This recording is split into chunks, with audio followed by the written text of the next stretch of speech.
നമസ്കാരം. ശിവടീച്ചറിന്റെ മലയാളം ക്ലാസ്സിലേക്ക് സ്വാഗതം. നമുക്ക് കാലിക്കറ്റ് BA സെക്കൻഡ് സെമസ്റ്ററിന്റെ വിനിമയ മലയാളവും സർഗാത്മക രചന എന്ന പുസ്തകത്തിൽ കുരീപ്പുഴ ശ്രീകുമാറിൻ്റെതാണ് തേൾക്കുടം എന്ന കവിത.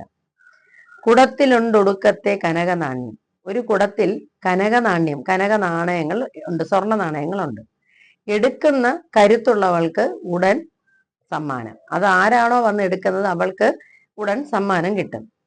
അവൾക്കാണ് അർത്ഥദേശം പകുതി രാജ്യം അവൾക്കാണ്.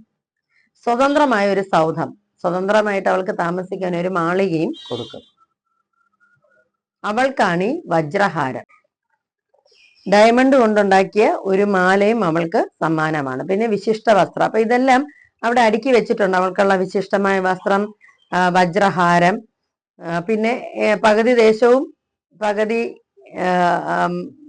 രാജ്യവും അവൾക്ക് അതും സമ്മാനമായിട്ട് പ്രഖ്യാപിച്ചു. ഇത് പ്രഖ്യാപിച്ചാരാണ്? വിനോദം കൊണ്ട് മതം കൊണ്ട്, അതായത് ഇനി എന്തെങ്കിലുമൊക്കെ ചെയ്യണം എന്നൊരു മതം പിടിച്ച, അഹങ്കാരം പിടിച്ച ഒരു രാജാവ് ഉണ്ടായിരുന്നു. അയാളാണ് ഇതിവിടെ ഇങ്ങനെ ഒരു പ്രഖ്യാപനം നടത്തിയത്. അപ്പൊ ഇയാള് വിളംബര ചെണ്ട കൊട്ടി എല്ലാ ദിക്കിലും അറിയിക്കുകയാണ് ഇങ്ങനെ ഒരു മത്സരം ഉണ്ടെന്നും ഈ മത്സരത്തിൽ പങ്കെടുക്കുന്നവർക്ക് ഇതാണ് സമ്മാനമെന്നും അറിയിക്കുന്നു.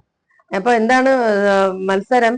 ഒരു സ്വർണ്ണ നാണയം ഇട്ട് വെച്ച കുടം, അതിനകത്ത് കൈയിട്ട് ആ നാണയം എടുക്കുന്നവൾക്ക് ഉടൻ തന്നെ സമ്മാനം.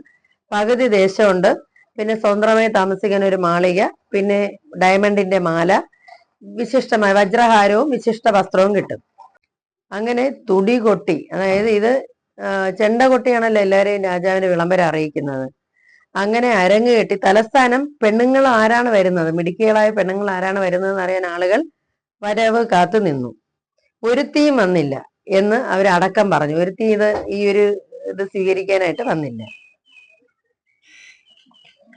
അങ്ങനെ ആരും വരാത്തതിന് കാരണം എന്താണ്? കുടത്തിൽ വാളുയർത്തിയ കരിന്തേളിന്റെ വിഷക്കോളിൽ നീലവാനം പുകഞ്ഞു കണ്ടു.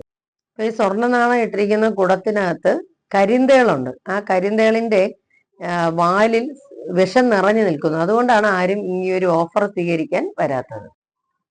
അപ്പോഴേക്ക് അടിമപ്പെണ്ണായ ഒരുത്തി ഈ കുടത്തിനടുത്ത് വന്നു നിന്നു.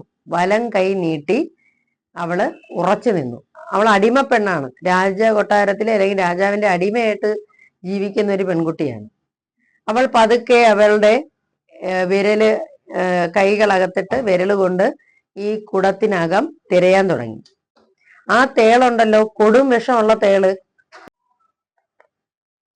അപ്പൊ ഈ അടിമ പെൺകുട്ടി കുടത്തിനകത്ത് വിരലിട്ട് അവൾ ഈ നാണയം തപ്പുമ്പോൾ കൊടും വിഷമുള്ള തേള് ഒരു വശത്തേക്ക് ഒതുങ്ങിക്കിടന്നു. ആ തേളിന്റെ ചിന്താഗതി